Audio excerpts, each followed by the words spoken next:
ഏതാനും ആഴ്ചകൾക്ക് മുൻപ് UK പോലീസും രഹസ്യ അന്വേഷണ വിഭാഗവും ചാരന്മാരാണെന്ന് പറഞ്ഞ് ബൾഗേറിയയിലുള്ള ഒരു 5 പേരെ അറസ്റ്റ് ചെയ്തിരുന്നു. എന്നാൽ അറസ്റ്റിനു ശേഷം അവർക്ക് എന്ത് സംഭവിച്ചു? പെട്ടെന്ന് അവരിൽ 2 പേർ തെറ്റ് ചെയ്തുവെന്ന് തെളിയിക്കപ്പെടുകയും റഷ്യയെ പിന്തുണയ്ക്കുന്ന രീതിയിൽ ചാരജോലി ചെയ്തു. കൂടാതെ NATO bases, NATO missile launching സൈറ്റ്സും നിങ്ങളുടെ ടാർഗറ്റ് ലിസ്റ്റിനുള്ളിൽ വെച്ചു. ഇങ്ങനെ പല കുറ്റാരോപണം അവരിൽ നടത്തി. അപ്പോ ബൾഗേറിയയ്ക്കും റഷ്യയ്ക്കുമിടയിൽ എന്താണ് ബന്ധം?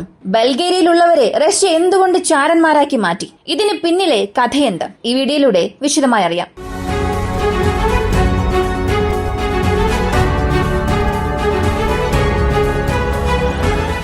ഒർലൻ റിസോ, ബീസ് സാംബസോ, ഈ 2 പേരുകൾ ഈ അടുത്ത് ഒരാഴ്ചയ്ക്ക് മുൻപ് UK കോടതിയിൽ കൂടുതലും കേട്ട പേരാണ്. കാരണം ഞാൻ ആമുഖത്തിൽ ഒരു കാര്യം പറഞ്ഞു. 5 പേരെ UK പോലീസ് അറസ്റ്റ് ചെയ്തിരുന്നു. ഇങ്ങനെ അറസ്റ്റ് ചെയ്തപ്പോൾ അവരിൽ ഒരു കുറ്റാരോപണം നടത്തി.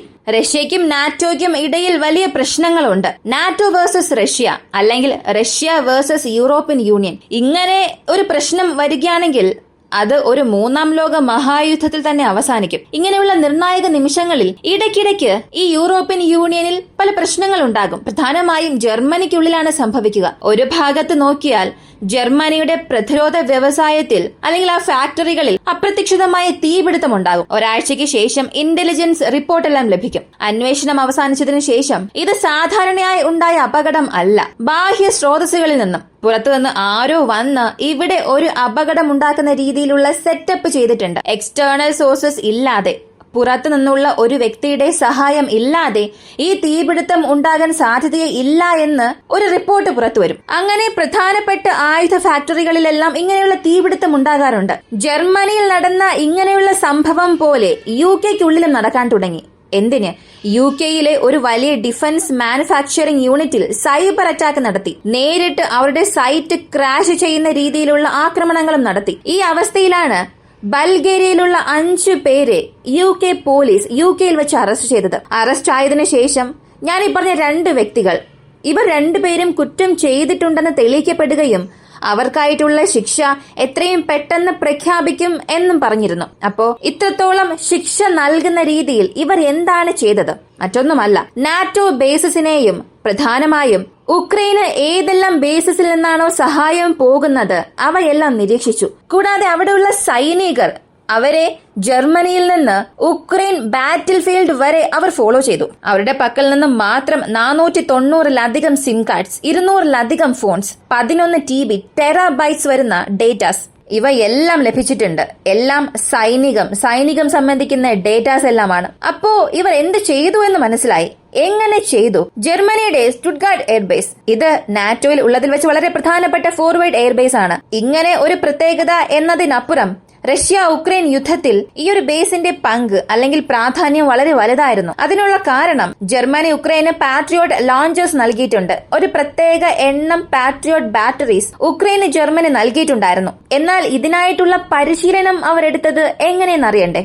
ജർമ്മനിയിലേക്ക് ഉക്രൈൻ സൈനികർ വരികയും ഇതിനെക്കുറിച്ചുള്ള കോഴ്സ് ചെയ്ത് അവസാനിപ്പിക്കുകയും അല്ലെങ്കിൽ ആ ഒരു പരിചയം സമ്പാദിച്ചിട്ട് നേരിട്ട് ജർമ്മനിയുടെ സൈനിക ഉപദേഷ്ടാക്കളെ ഉക്രൈനിലേക്ക് കൊണ്ടുവരും. ഇങ്ങനെ കൊണ്ടുപോയതിനു ശേഷം ഉക്രൈന്റെ അധികാരികളുമായി ചേർന്ന് ജർമ്മനി മാത്രമല്ല നാറ്റോയുടെ ഉദ്യോഗസ്ഥരും ആ മിസൈൽ ലൊക്കേഷൻ സോണിലേക്ക് വരും. അവിടെ വെച്ച് ലൈവായി തന്നെ ഒരു പരിശീലനം നടത്തും. അതായത് ഏതെങ്കിലും ഒരു സ്ഥലത്ത് റഷ്യയുടെ മിസൈൽ സ്ട്രൈക്ക് നടക്കുന്നുവെന്നുണ്ടെങ്കിൽ, അല്ലെങ്കിൽ എവിടെയെങ്കിലും റഷ്യയുടെ ഡ്രോൺ ആക്രമണം നടക്കുകയാണെങ്കിൽ റഡാറിൽ ഈ ഡേറ്റാസ് എല്ലാം ക്യാപ്ചർ ചെയ്തതിനു ശേഷം അതിനെ ഉക്രൈൻ പൂർണ്ണമായും പ്രവർത്തിപ്പിക്കില്ല.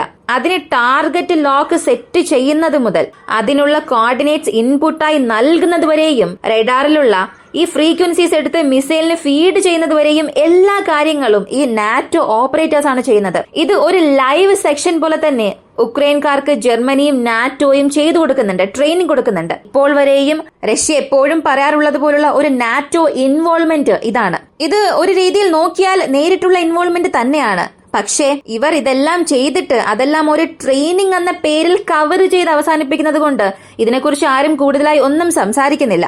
അപ്പോ ഇങ്ങനെയുള്ള സഹായം ജർമ്മനിയിൽ നിന്നും ഉക്രൈനിലേക്ക് പോയിക്കൊണ്ടിരുന്ന സമയത്താണ് ഈ 5 പേരെയും റഷ്യയുടെ ചാര സംഘടന തിരഞ്ഞെടുക്കുന്നു. സത്യത്തിൽ ഇവർ ബൾഗേറിയൻ മിലിറ്ററിയിൽ അല്ലെങ്കിൽ അവരുടെ സൈന്യത്തിൽ ചാരവൃത്തിയുമായി ബന്ധപ്പെട്ട വകുപ്പുകളിലാണ് ജോലി ചെയ്തത്. അതിനുശേഷം റഷ്യയുടെ ഒരു ബന്ധം വഴി, റഷ്യയുടെ ചില ചാരന്മാർ വഴി ഇവർക്കുള്ളിൽ ബന്ധമുണ്ടാവുകയും റഷ്യയ്ക്ക് വേണ്ടി പ്രവർത്തിക്കാൻ ഇവർ യൂറോപ്യൻ യൂണിയനിൽ പല സ്ഥലങ്ങളിൽ പല കാര്യം ചെയ്തു. അതിലൊന്നാണ് ജർമ്മനിയിലും സംഭവിച്ചത്. ഇങ്ങനെ എയർബേസിനുള്ളിൽ പ്രവേശിച്ച ഇവർ ഈ എയർബേസിനുള്ളിൽ സെൻസിറ്റീവ് ഏരിയകളിൽ വളരെ ഹൈ ആൽറ്റിറ്റ്യൂഡിൽ പറക്കാൻ കഴിവുള്ള ഡ്രോണുകളെ പറപ്പിക്കുന്നു. 4 മുതൽ 5 കിലോമീറ്റർ ആൽറ്റിറ്റ്യൂഡിൽ പറക്കാൻ കഴിവുള്ള ഡ്രോൺസ്.